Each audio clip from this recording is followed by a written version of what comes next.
And the big surprise comes up front. Lardner gets the call to start 2 changes. Yeah, and ultimately, Jordan Bloom is out with that injury as well. Maddie Pereska came in the last game. Looking at this lineup, I said about the changes before, but I think Devon Lynch, being a rookie, playing so many minutes in this team. Janine Tunners put the 2 up front tonight. Kickoff in Louisville on this Friday night. Big crowd, Pulse Game fireworks, Pride Night, and the last game before the break for both Racing Louisville and Denver Summit. It was nearly a pretty positive step, but Denver whittles out of it. And that's a mistake out of the back here from Racing. It's Yasmin Ryan. Ryan went for goal. Missed it wide. Quincy McMahon just gets caught there. Yasmin Ryan does so well to get on the end of it, and those are the kind of mistakes do happen in game. We all make them, right? But I think those are the types of unforced errors that cannot happen, in any league, but especially this league, because you will be punished. And Yasmin Ryan is so dangerous.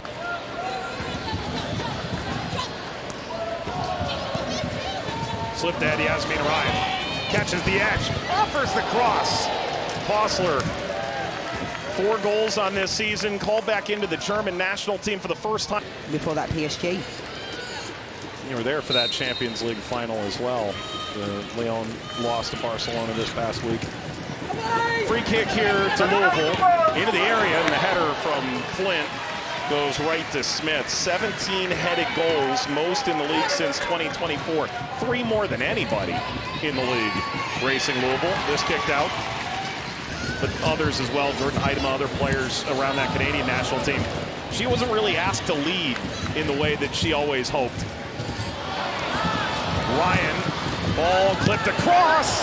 That bounced, unfortunately, off Thomas. Contemplative touch from Lynch, gets that beyond Kostler and out to Yasmin Ryan. Kostler overlaps, there's the ball from Ryan. Kostler slipping toward Thomas. That was an interesting one, Mike, because Lynch picks up the ball centrally. Thomas has got an unbelievable engine to be able to break the lines, and they're not really looking forward in those spaces. But again, right-hand side, causing problems. Taken short. And now toward the back post. Well. Delaney Sheehan. There was a nice interchange there between Ryan and Sheehan. Yeah, really well worked set piece. Lovely ball into the box, and again, Louisville have to send 2 players out there. They can't allow them to do a short corner like that. To be fair, they did catch them off guard a little bit, but it allowed Yasmin Ryan to be able to deliver a beautiful ball to the back post. Goal kick to Prohaska.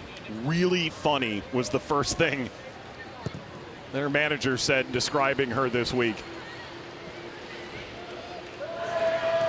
Like Bloomer. Knocked off by Sheehan.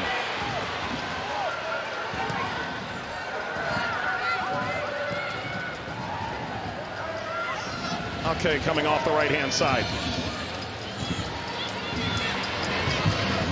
Oh, okay.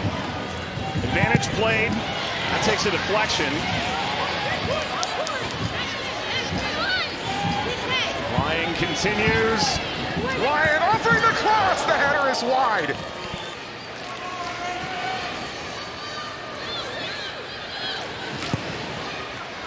Driven long. This is going to be onside for Sears.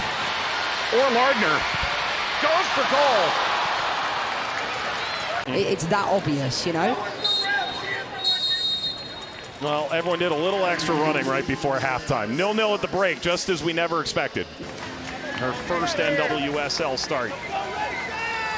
Referee ready to take us into the second half of play. May it come with goals as we bid farewell for the summer break after this game here on Prime. More games on the weekend, and we'll welcome you back come challenge. And that's another moment where Racing is starting to try and inch up this side and they haven't been able to convert the pass. Okay, on to Ryan. Measured out by Sears. Lardner trying to hold off. Hurts. I mean, you don't really want Emma Sears to be that player that's taking the throw, and these are the small details that I think have to be better, Mike. You want Emma Sears being that player. I'm not saying everything has to go through her, but you can't be having her take throw-ins. Kostler did an amazing job bringing that in. Ryan swiping at the spot. Prohaska makes the save on Yamamoto. Do you know what? Prohaska does really, really well here to be able to get something on. It's a lovely touch, and again to Yasmin Ryan down that right-hand side. And you know what? She was going one way, and it almost got quite fortunate in the end. It looked like she saved it with her hand, and it went underneath her legs. Yamamoto power on the ball was necessary. Did really well to keep it down, but a decent save in the end from Prohaska. Cormac again. Louisville's not figured out what to do with 14 in green yet. Ball in toward Thomas. Prohaska climbs. They're going to have a conversation, because McCormack has come into this game for about a minute and she's touched the ball 3 times in between the lines. And it's a difficult one for the defenders, because she's in that space, that grey area space, where it's like, does Taylor Flint pick her up, or did the back line pick her up in that moment? A couple years at Virginia, and then last year national champ at Florida State. Ball in from Ryan. The other foot as she was kicking it. Yasmin Ryan's so unselfish in this moment, because it didn't look like a clean hit. Hits the ground, hits her other foot. It's quite a strange one, really, because, yeah, it can... How amazing is that? Yeah, I love that video. This speaks true to how much it means to players to go back home, you know. It's a lovely feeling. Sears, Fisher, and knocked down and sent upfield by Gattino. Frazier trying to lead the line.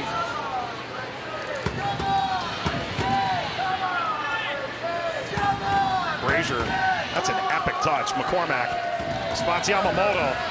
This is Bright from Denver toward Frazier! Ellie Brazier's first for her hometown club.